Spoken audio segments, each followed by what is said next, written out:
you can't see me. That's what I'll be saying to my wife and my family over the Christmas period this year. Because not only do AEW plan to put on World's End once again the day after Boxing Day, but WWE have some big plans as well, Ross. Yeah, according to Brian Alvarez of the Wrestling Observer, originally the final John Cena match was going to be in early December at Saturday night's main event. This is not confirmed, but it does look like there is now a discussion that a date will be moved, so it would be head-to-head with AEW's World End, as Tom just said there, in the break between Christmas Day and New Year's Day. Nothing ever happens in Crimbo Limbo, except this year, where apparently everything is going to happen during Crimbo Limbo.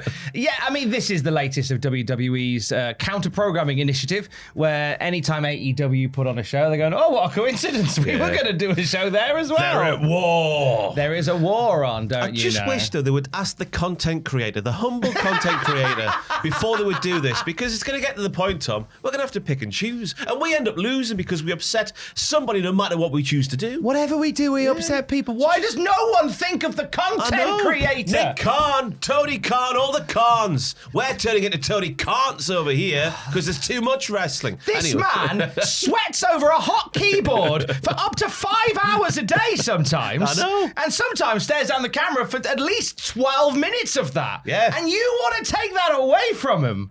Seriously? Hey, we have 9 to 5 office hours here, Tom. That's all I'm saying. That we do, we sometimes keep. And you want to take that away from us. This guy works like 17 hours a day, otherwise he's downplaying what we do. I don't know what you mean. I don't know how I do it. But that's a thing that's happening. I mean, obviously, it's the ongoing thing with counter-programming. I get it. You want to make John Cena's big match, a final match, a big deal, and I do wonder how an AEW show... I mean, obviously, AEW running up against WWE's main roster in September. This is what we talked about yesterday with plans to do a main roster event around All Out, which is the first time they've actually done a main roster PLE against an AEW PPV.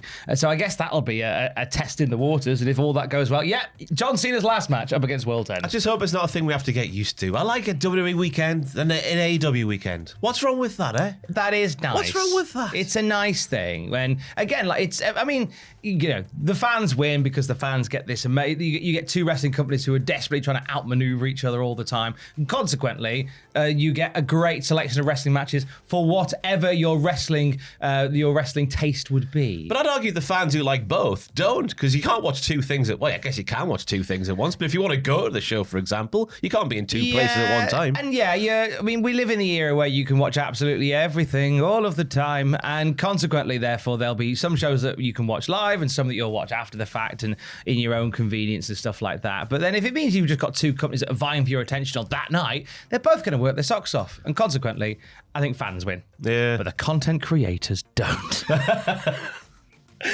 Forbidden Door is coming up next weekend in London, and a big set of matches were announced for that show last night, including the AEW World Title match. Yes, Hangman Page will defend his title against MJF. There's a bit in the ring, there's a bit behind the seat, well, in the parking lot, so there was, Tom. The dangerous parking lot. Bosh, he says to Hangman's head off a car.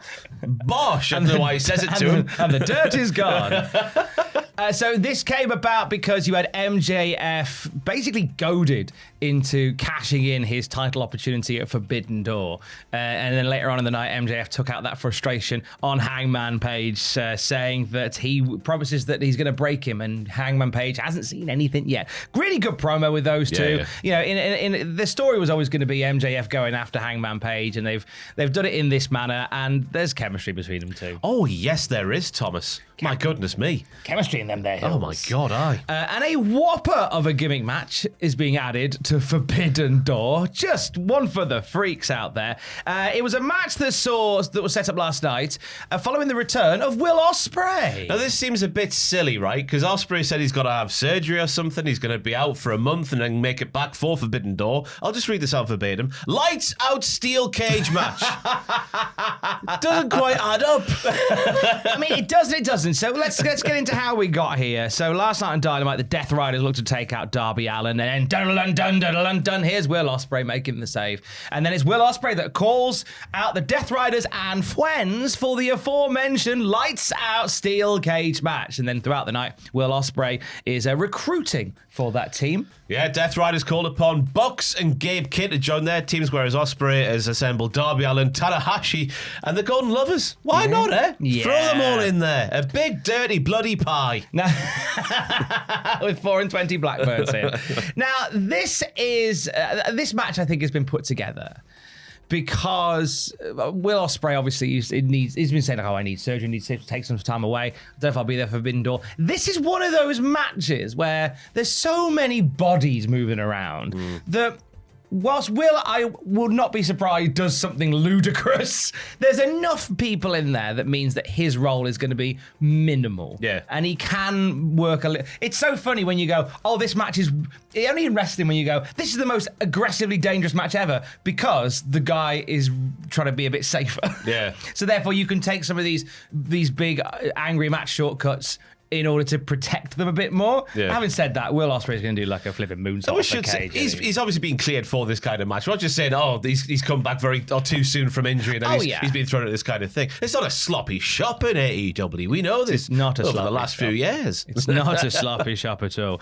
Also, last night it was confirmed that the boys are getting back together. It's happening for the first time in over 14 years. London is getting the return of Adam Copeland and Christian Cage as a tag team. 5-second pose. You didn't join in. I wasn't ready. Can we do that again? 5-second pose.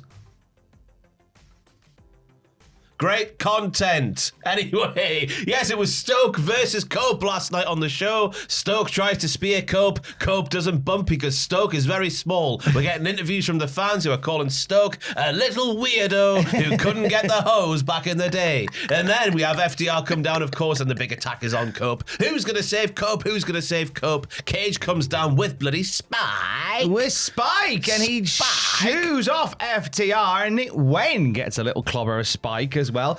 Then we get Cope instigating a hug. The two embrace. It's a lovely moment. Still a little bit uncertain as to what the other's motives and intentions are. Obviously, Cope told Cage to go find himself. I guess he did. Yeah, he gave him a little pat on the back, did Christian Cage, in the midst of the hug, which tells me he's fully on board. That's what it's about. I think there's going to be some fun. I think this isn't going to be a party that lasts too long.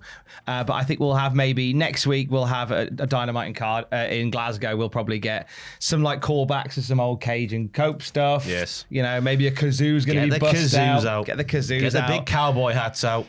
I see them having maybe a match against Wayne and Kip Sabian at Forbidden Door, which is happening. And then maybe All Out, we do Cage and Cope versus FTR. Yeah. And then I think maybe they go their separate ways again.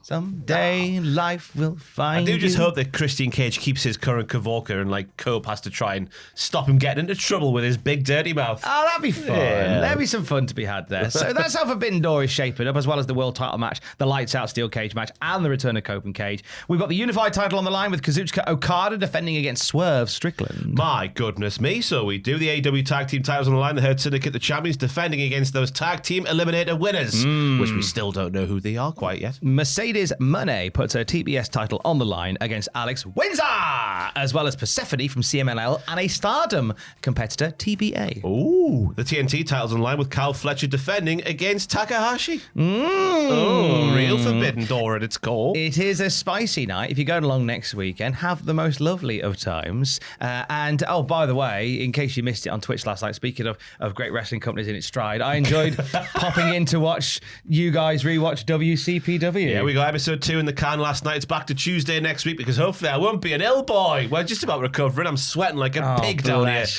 But yes, it was a harrowing experience once again watching. I don't know. I think watching those bits on the camera, you and Simon Mill, I think it's great. I think it was something that would have been great if you could maybe here we go. Iron out some of the issues. Any more props down here? I've got nothing on this side.